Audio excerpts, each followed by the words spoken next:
2, 3, testando, várias piscadinhas.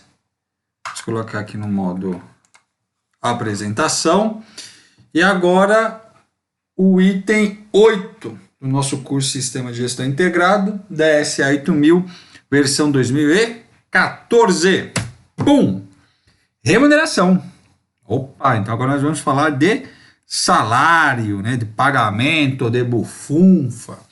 As empresas aí certificadas nessa 8000, ou que tentam buscar uma norma de responsabilidade social, que abre novos mercados, melhora a imagem da empresa, tem que ter aí essa questão da remuneração muito bem definida. Então, a organização deve respeitar o direito dos trabalhadores, do pessoal, a um salário de subsistência e assegurar que os salários pagos por uma semana normal de trabalho devem sempre satisfazer pelo menos os padrões mínimos legais ou da indústria, ou acordo de negociação coletiva, quando aplicável. Os salários devem ser suficientes para atender às necessidades básicas do pessoal e proporcionar alguma renda extra. Então, o que significa isso? Não adianta o cara ter um salário só para viver.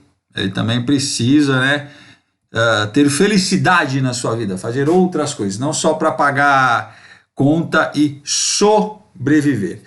Então, para você auditar um item desse aqui, primeiro você precisa mapear a região.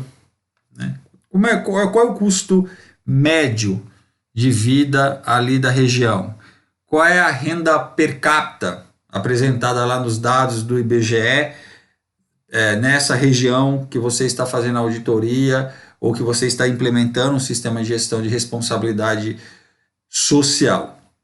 Com base nesses dados, você consegue verificar se a questão da remuneração fornece aquilo que é exigido aqui no item, satisfazer pelo menos os padrões mínimos legais ou da indústria. Os mínimos legais eu pago aquilo, o mínimo que a legislação exige, ou seja, o salário mínimo. Ou o meu salário é o mínimo daquilo que a indústria, aquele segmento que eu estou auditando ou estou implementando o sistema de gestão, paga. E claro, tem a questão do acordo da negociação coletiva lá, que você precisa sempre verificar o que é que foi definido, ou no acordo ou na negociação coletiva. Lembrando, o acordo atende uma classe industrial toda, então, por exemplo, todas as indústrias metalúrgicas, e a negociação coletiva atende apenas uma empresa específica. Então, precisa verificar essas questões. Então, a auditoria vai ser em cima disso. Aí você vai ver a folha de pagamento, depois que você tiver feito esse estudo, vai entrevistar os funcionários também. Claro que os funcionários vão reclamar, ganham pouco, tudo mais. Mas se você tiver essa base do custo de vida, da renda média per capita, das questões sociais ali da região, você consegue definir se aquele salário pago, aquela remuneração, atende os critérios aqui do 8.1. 8.2. A organização não deve fazer deduções do salário por razões disciplinares. Ou seja, o funcionário, para punir o funcionário porque ele ofendeu alguém dentro da empresa, quebrou um produto, então você pega lá e aí tira esse valor do salário como uma forma de disciplinar o funcionário. Gente, tem que pensar o seguinte, tem questões também que você tem que verificar a lei. Então, o funcionário faltou, e essa falta não foi justificada, o desconto na folha de pagamento para o dia não trabalhado é previsto em lei. Então, não vai me dar uma não conformidade porque a empresa descontou um dia de salário do funcionário que faltou e não justificou essa falta. Mas o funcionário estava lá dentro e aí peitou o encarregado, reclamou com ele, foi mal educado, e aí para disciplinar este funcionário eu faço uma dedução no salário dele. Isso aí não pode, beleza? E aqui tem algumas exceções a essa regra. Então, a dedução de salário por razões disciplinares são permitidas por legislação nacional. A questão da falta não justificada, beleza? Um acordo de negociação coletiva. Então, lá dentro do acordo da ação coletiva tem alguma coisa que permite essa prática disciplinar através da dedução salarial. Então, novamente, você tem que primeiro conhecer a negociação coletiva, ficar atento à legislação trabalhista e aí auditar este item. Documentação do RH e entrevista. Então, você vai verificar lá, vai aparecer um desconto estranho e você vai ter que verificar o que foi aquele... esse desconto aqui foi porque o funcionário gritou com o chefe. Então, a gente, para disciplinar ele, descontou. Não conformidade. Esse desconto foi porque o cara faltou e não justificou. Ok. Então, entrevista e verificação em documentações do RH da folha de pagamento. 8.3, a organização deve assegurar que a composição dos salários e benefícios do pessoal seja detalhada de forma clara e regular. Cara, só olhar aqui o Olerite, eu acho que ainda esse é o nome. Verificar lá o Olerite, lá o recibo de pagamento. E vamos lá, nesse documento vai estar listado todos os descontos bonitinhos. Claro, tem funcionário que não entende muito bem o que é que está escrito ali. Você pode perguntar para o funcionário se foi explicado para ele e tudo mais.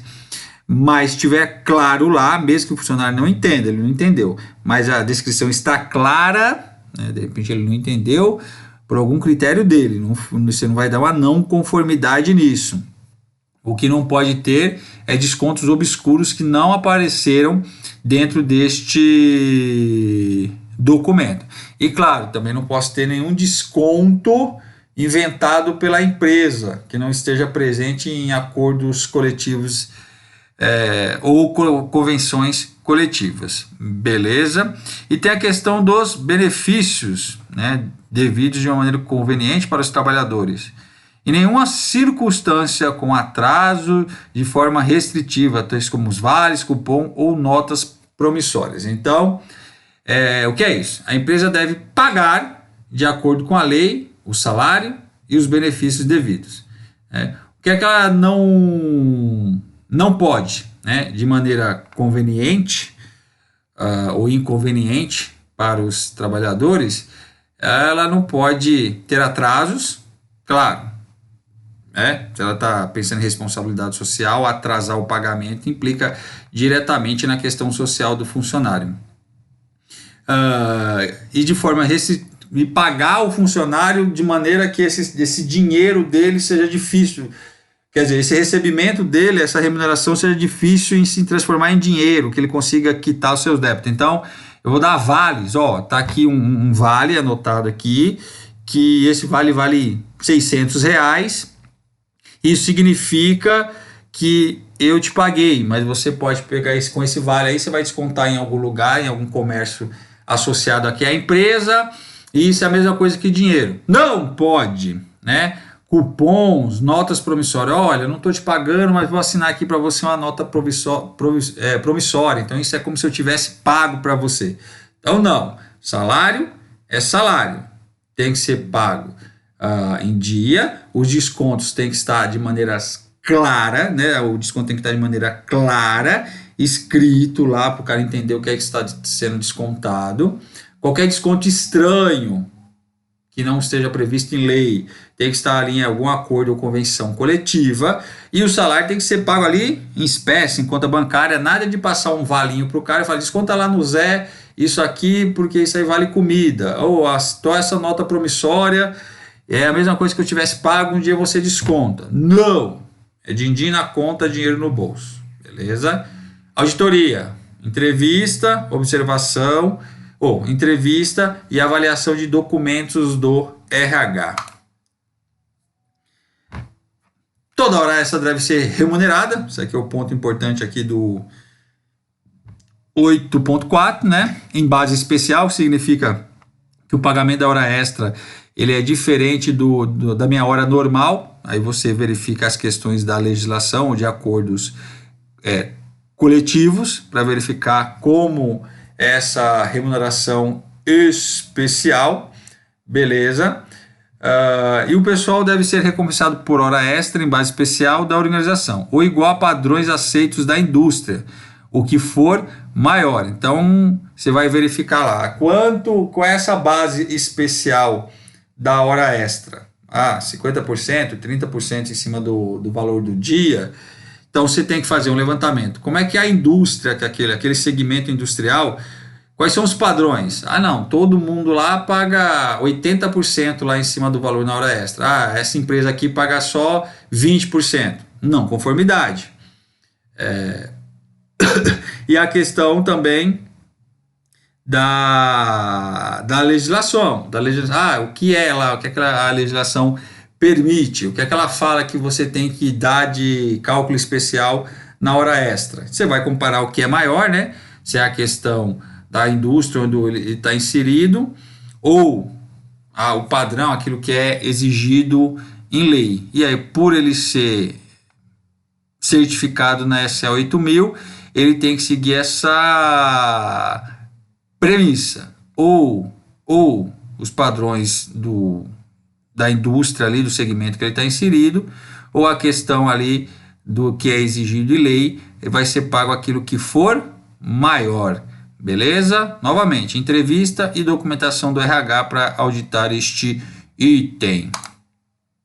Mais um item aqui, 8.5, a organização não deve utilizar arranjos de contrato somente de mão de obra. Que é isso? Que é isso aqui, né? Tem muita empresa, cara, que ela não tem funcionário. Os funcionários lá não são registrados. Então, ele fica lá refazendo um monte de contrato lá com um monte de funcionário, de mão de obra. Não estou falando aqui de contratar uma fornecedora de mão de obra, é uma coisa direta. Então, você fica ali adequando o contrato com aquele cara para não registrar ele. Ou você enche a sua empresa de estagiário, ou você tem lá um monte de jovem aprendiz dentro da sua empresa. Tudo isso aqui, o cara está trabalhando só por contrato, renova 3 meses, mais 3 meses, mais 3 meses. Não, tem um monte de estagiário, tem um monte de aprendiz. Isso aqui caracteriza que a empresa não quer cumprir as obrigações legais com os trabalhadores. Então, você sabe que o aprendiz, a questão do imposto, a questão dos benefícios, aquilo que você paga para ele é diferente, o estagiário também, essa questão do contrato de trabalho também, tanto faz o contrato lá, tem um monte de coisa que o cara não vai ter direito a receber. Se a empresa vive só desta maneira, não conformidade. Então isso aqui você vai verificar, vai fazer entrevista com os funcionários, vai verificar a carteira de trabalho dos funcionários, vai verificar documentações da empresa, vai coletar quantos estagiários tem, quantos aprendizes, quantos estagiários passaram nessa empresa nos últimos anos, qual é a porcentagem de estagiário e de jovem aprendiz com relação ao total de funcionários contratados. Tudo isso vai dar indicadores para você se a empresa ela burla a lei trabalhista através desse tipo de esquema. Só estagiário, só aprendiz, ou só ficar renovando o contrato de mão de obra um em cima do outro daquele mesmo funcionário, para não ter que pagar mais imposto ou direitos trabalhistas. Ok, meu querido? Nossa, é bem direito isso aqui, né? Bem questão de advogado, de observar isso aí. Então, legal também um auditor de SA 8000 ter aí a legislação trabalhista na ponta da língua, na pontinha dos dedos, ou ter na sua equipe aí um bom advogado trabalhista. Beleza? Então, outro item molezinha, o item 8, a questão da remuneração. Ficar atento aí, pagamentos de hora extra, pagamento em dia do salário e esses esqueminhas de eu não ter funcionário e ficar contratando estagiário, jovem aprendiz ou apenas mão de obra temporária através de contratos. Beleza, meus queridos? Mais um item terminado. Aula curtinha, só 14 minutos. Estamos acabando a SA 8000.